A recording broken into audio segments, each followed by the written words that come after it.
नमस्कार, मैं हूं श्रद्धा। आप देख रहे हैं न्यूज 18 मध्य प्रदेश छत्तीसगढ़। बुलेटिन की शुरुआत करेंगे।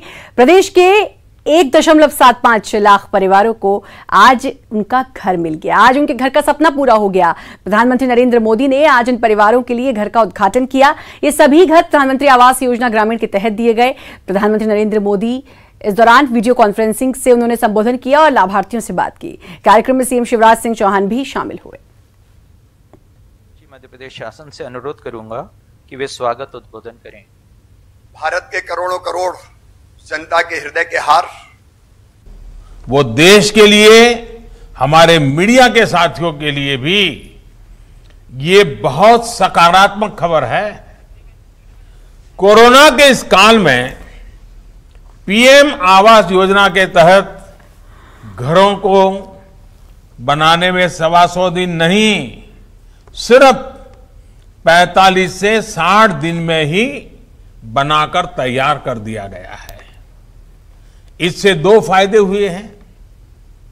एक तो शहरों से गांव लौटे लाखों श्रमिक साथियों को रोजगार उपलब्ध हुआ है, लेकिन करोड़ों गरीबों को जो घर देने का लक्ष्य था, जो एक गरिमापूर्ण जीवन देने का लक्ष्य था, वो कभी पूरा ही नहीं हो गया। कारण ये था कि पहले जो योजनाएं बनी थी उनमें सरकार हावी थी, सरकार का दखल बहुत ज्यादा था। उन योजनाओं में मकान से जुड़ी हर चीज का फैसला सरकार, और वो भी दिल्ली से होता था। जिसको उस घर में रहना था उसको कोई पूछता ही नहीं था।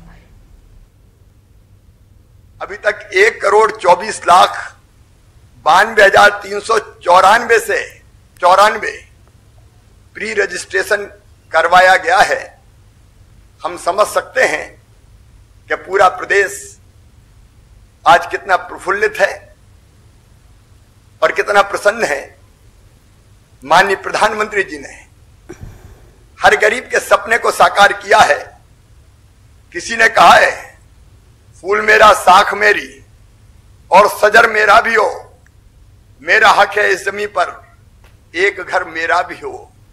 और ये एक घर का सपना माननीय प्रधानमंत्री जी ने गरीब के लिए साकार किया है। उपचुनाव से पहले सीएम शिवराज के ताबड़तोड़ दौरे जारी हैं। सीएम ने आज मुरैना, सुमावली और जौरा विधानसभा क्षेत्रों की सभाएं की। इस दौरान सीएम कांग्रेस पर जमकर बरसे। सीएम शिवराज ने कहा कि कमलनाथ सरकार को ग्वालियर चंबल अंचल ने ही सीएम बनाया है, लेकिन कमलनाथ इलाके के विधायकों से मुलाकात भी नहीं करते थे। सीएम शिवराज ने कमलनाथ पर ठेकेदारों से बोरे भरकर रुपए लेने का आरोप भी लगाया। सीएम शिवराज ने कहा कि 15 महीने की कमलनाथ की सरकार में सभी विकास कार्य पर रोक लगा दी गई थी। सीएम ने यहां 269 करोड़ के विकास कार्यों का लोकार्पण और भूमि पूजन किया। साथ ही मेडिकल कॉलेज चंबल से पानी लाने की 135 करोड़ की योजना की घोषणा की। इस दौरान उनके साथ केंद्रीय मंत्री नरेंद्र सिंह तोमर, ज्योतिरादित्य सिंधिया भी मौजूद थे। अभी सीएम शिवराज ग्वालियर पूर्व में सभा कर रहे हैं। विनम्र आज्ञा करता हूं, मां सरस्वती और स्वराज के प्रतीक महात्मा गांधी जी के चित्र पर दीप प्रज्वलन। मेरे बहनों भाइयों, कमलनाथ जवाब देना पड़ेगा तो शिवराज सिंह चौहान को, दिग्विजय सिंह तुम्हें भी जवाब देना पड़ेगा। तुम्हारी गैंग ने भरपूर चोरी रेत की लूट की और अब नेता आज चले पदयात्रा निकाल रहे हैं। कांग्रेस के बड़े नेता 100 चूहे खा के दिल्ली हज करने जा रही है। क्या दे दिया तुमने?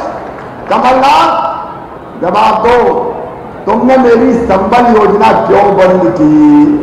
एक गाले दिल वाले संबल योजना में। मुरैना में इस सभा के दौरान ज्योतिरादित्य सिंधिया ने भी कमलनाथ पर जमकर निशाना साधा। प्रदेश में हो रही कमलनाथ सरकार पर भ्रष्टाचार के आरोप लगाए। सभा के दौरान कुछ लोगों ने ज्योतिरादित्य सिंधिया को काले झंडे भी दिखाए। इसे लेकर सिंधिया ने कांग्रेस को निशाने पर लिया।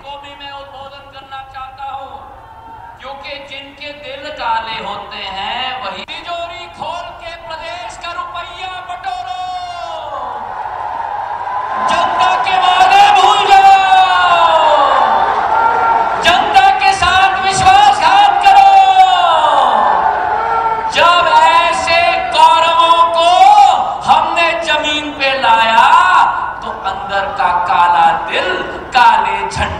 रूप में बाहर आया।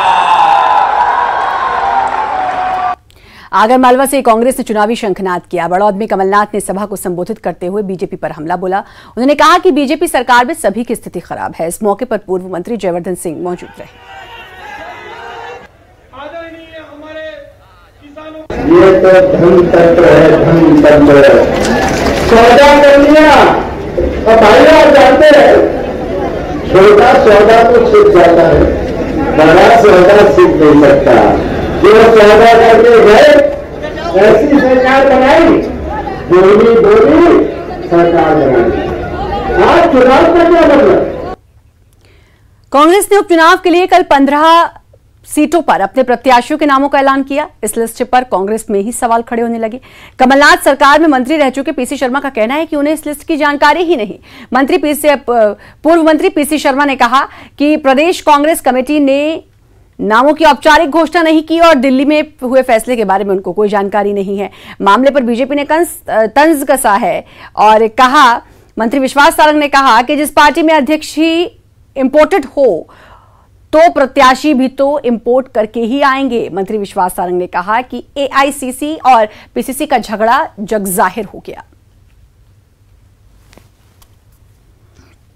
जो प्रत्याशियों के नाम आए उसकी पीसीसी से कोई अधिकृत घोषणा अभी नहीं हुई है। ये दिल्ली में कोई तय हुआ हुआ, लेकिन अभी प्रदेश कांग्रेस कमेटी से इसकी कोई औपचारिक घोषणा भी नहीं हुई है। एआईसीसी और पीसीसी में यदि झगड़ा चल रहा है तो फिर भगवान मालिक है इस पार्टी का, पहले वो ये निश्चित करें कि ये ऑथेंटिक सूची है या नहीं, उसी के बाद उस पर कोई टिप्पणी की जा सकती है।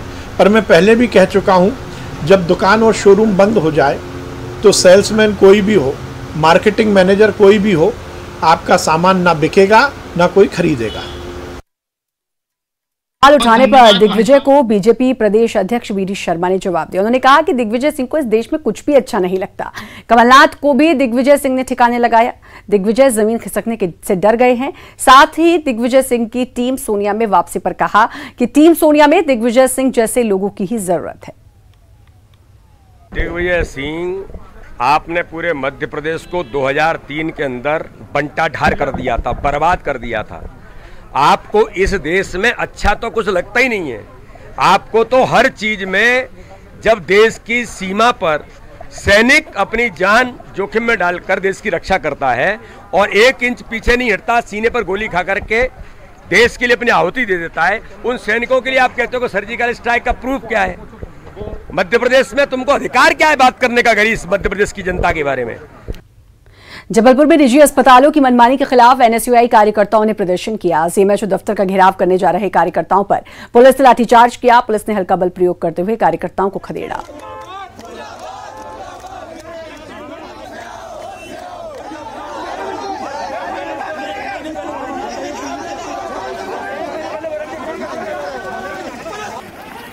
सरकारी अस्पतालों में अव्यवस्थाएं और निजी अस्पतालों द्वारा कोरोना मरीजों के इलाज के नाम पे जो भारी लूटमार मची हुई है, इसका हम युवा कांग्रेस के लोग लगातार विरोध कर रहे हैं।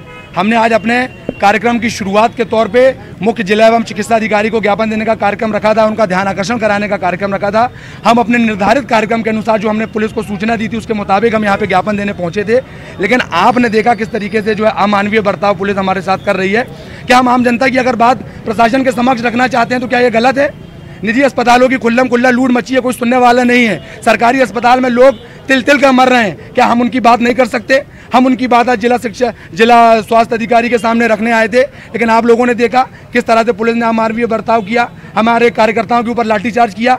क्या हम विपक्ष में है, ये हमारा अपराध है? क्या हम जनता की बात कर रहे हैं, ये हमारा अपराध है कि इस तरह से हमारे साथ अमानवीय बर्ताव किया जाएगा? लेकिन जनता की लड़ाई हम युवा कांग्रेस के लोग लगातार लड़ते रहेंगे और हम किसी हाल में जो पुलिस का हो चाहे प्रशासन का जो गुंडागर्दी वाला रवैया है कतई बर्दाश्त नहीं करेंगे।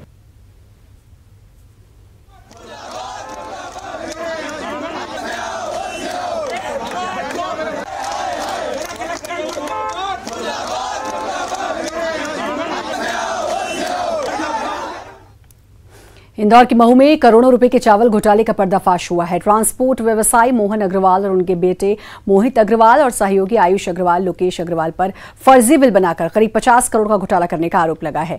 इसमें अच्छे चावल को घटिया चावल से बदलकर राशन की दुकानों पर सप्लाई किया गया और इस घोटाले में खाद्य विभाग के अधिकारी भी शामिल बताए जा रहे हैं। महू एसडीएम और उनकी टीम ने इस घोटाले का खुलासा किया तो इसके तार महाराष्ट्र के भंडारा से लेकर बालाघाट, मंडला और नीमच से जुड़े हुए पाए गए।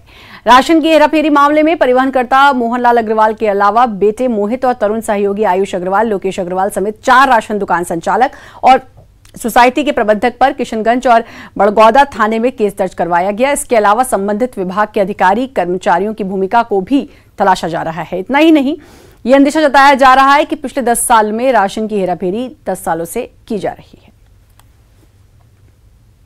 तो ये पाया गया कि मोहन अग्रवाल, उसका पुत्र मोहित अग्रवाल, उसकी एक हर्षिल एजेंसी भी है, उसकी फॉर्म भी है उसकी, और उसका एक दूसरा पुत्र तरुण और 2 आयुष अग्रवाल और लोकेश अग्रवाल, ये 2 अन्य ट्रेडर्स और कुछ राशन दुकान वाले, पूरे नेक्सस टाइप और कार्टेल टाइप का बना हुआ था इनका।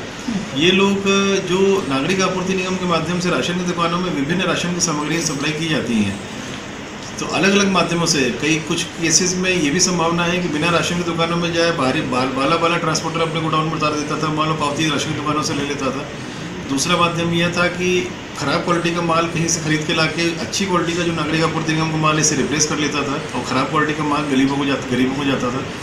और तीसरा, गरीबों को कम सामान मिलता था, राशन की दुकानों से अंगूठा लगा लिया जाता था, उसमें जो माल बचता था वो राशन की दुकान संचालक इसको दे देते थे। यस, इन सभी लोगों के ऊपर इनामी घोषणा की गई है, सबके ऊपर। इनफैक्ट इनकी कुर्की की कार्रवाई भी शुरू की जाएगी बहुत ही जल्दी, जहां पर अगर ये सामने नहीं आ रहे खुद तो इनके घरों की और इनके दुकानों की नीलामी की जाएगी। बुरहानपुर में गरीबों के अनाज पर माफिया डाका डाल रहे हैं। दरअसल नागरिक आपूर्ति निगम और अनाज माफिया की मिलीभगत से राशन दुकानों पर अनाज पहुंचाने वाले ठेकेदार माल कम पहुंचाते हैं, जिसके चलते दुकान संचालक गरीबों के हिस्से के अनाज में कटौती कर देते हैं। नागरिक आपूर्ति निगम के अधिकारी इस मामले में जांच की बात कर रहा है।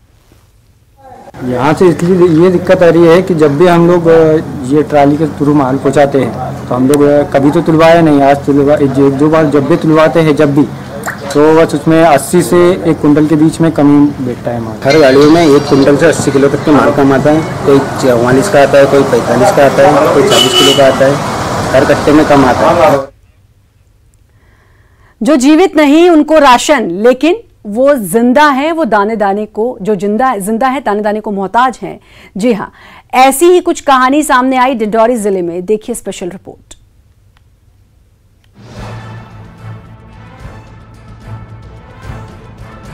कोरोना काल की आपदा को अपने फायदे का मौका बनाने के लिए करप्शन के दलदल में गोता लगाने वालों की ये है कहानी। इस कहानी की शुरुआत हुई डिंडौरी के समनापुर जनपद के कुकरामठ और खामा ग्राम पंचायत में। यहाँ उन लोगों के नाम भी सरकारी राशन हासिल करने वालों की लिस्ट में दर्ज हैं, जो सालों पहले दुनिया को अलविदा कह चुके हैं। ऐसी ही एक महिला है फिफली बाई। फिफली बाई को मरे 7 साल हो गए हैं। राशन दुकान का संचालक परिवार से राशन कार्ड मांगकर ले गया था, ये कहकर कि फिफली बाई का नाम हटाना है, लेकिन वो राशन कार्ड फिर कभी लौटाने नहीं आया। फिफली बाई की तरह कई और नाम भी हैं जो लिस्ट में शामिल हैं।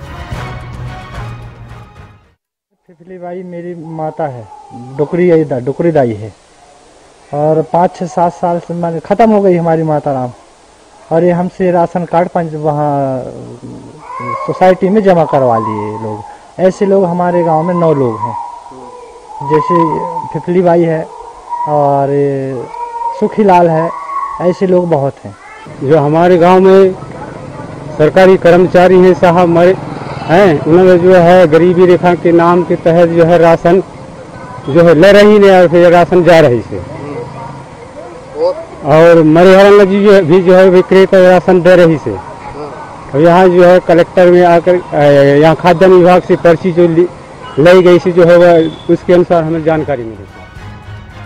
ग्राम पंचायत के सरकारी शिक्षक तुलसीराम और राशन दुकान के संचालक मुरली सिंह के नाम से भी राशन कार्ड हैं।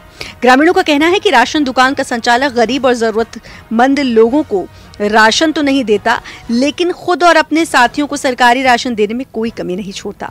ऐसा नहीं कि ग्रामीणों ने इसकी शिकायत अफसरों से नहीं की हो, लेकिन कोई सुनवाई नहीं हुई।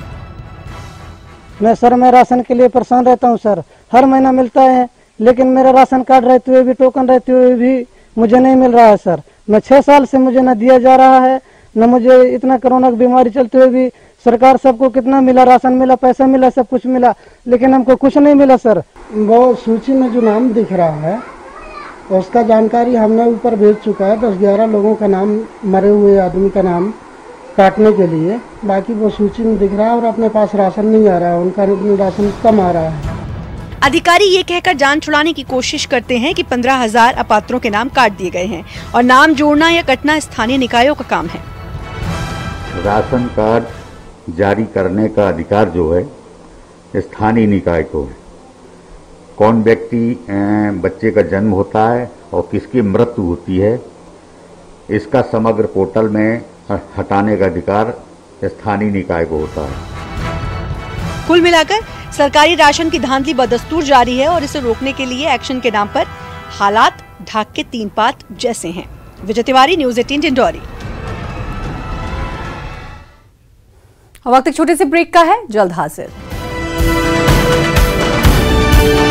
स्वागत है। और प्रदेश में कोरोना बेकाबू है। 85,000 के पार अब संक्रमित मरीजों का आंकड़ा पहुंच चुका है।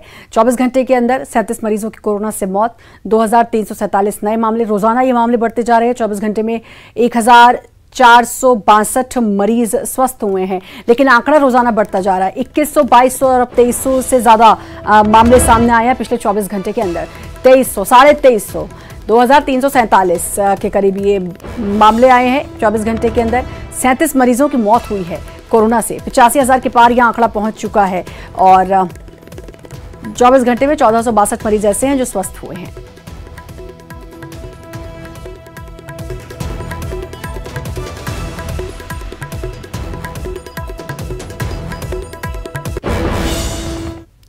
सिंगरौली में नहाने गए 4 बच्चे डूब गए। गोताखोर की टीम इनकी तलाश कर रही है। ये घटना गढ़वा थाने के लमसरई की है।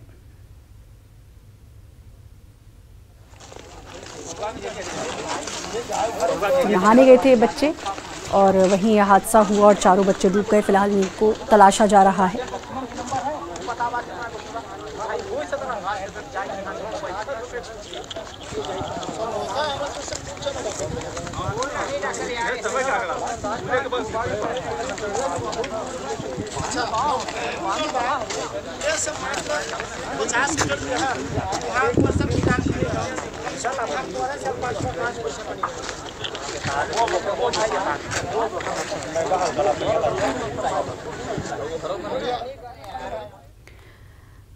और अब आपको छतरपुर की 2 तस्वीरें दिखाते हैं। पहली तस्वीर नाबालिग लड़की को ले जाने के शक में एक युवक की पिटाई करने का मामला और घटना जिला अस्पताल के पास की है, जहां एक मंदबुद्धि महिला को इलाज के लिए भर्ती कराया गया था। उसकी बेटियां भी थीं उसके साथ। तभी मोहल्ले के लोगों ने देखा 3 लड़के उनके आसपास घूम रहे हैं और जब उन्होंने एक लड़के को बुलाया तो वो भागने लगा। इस दौरान भर्ती की गई महिला की एक बेटी भी वहां नहीं मिली तो लोगों ने युवक को पकड़कर जमकर पिटाई की।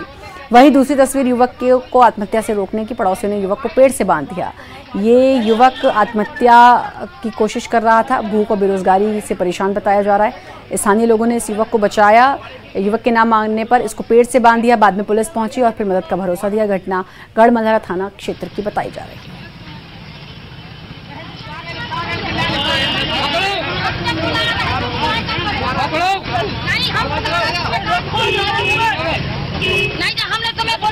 तो 2 तस्वीरें आप देख सकते हैं छतरपुर की। ये 2 तस्वीरें, एक में युवक की पिटाई, मंदबुद्धि एक महिला थी जिसका उसकी बेटियां भी थी। एक बेटी जब गायब दिखी क्योंकि ये युवक उनके आसपास मंडरा रहे थे तो उसको पकड़ा लोगों ने और पीटा। दूसरी युवक पेड़ से बंधा हुआ है। दरअसल इसको बांधा इसलिए गया है क्योंकि आत्महत्या की कोशिश कर रहा था। नहीं माना जब ये तो फिर पुलिस को बुलाया। भूख और बेरोजगारी से परेशान था युवक।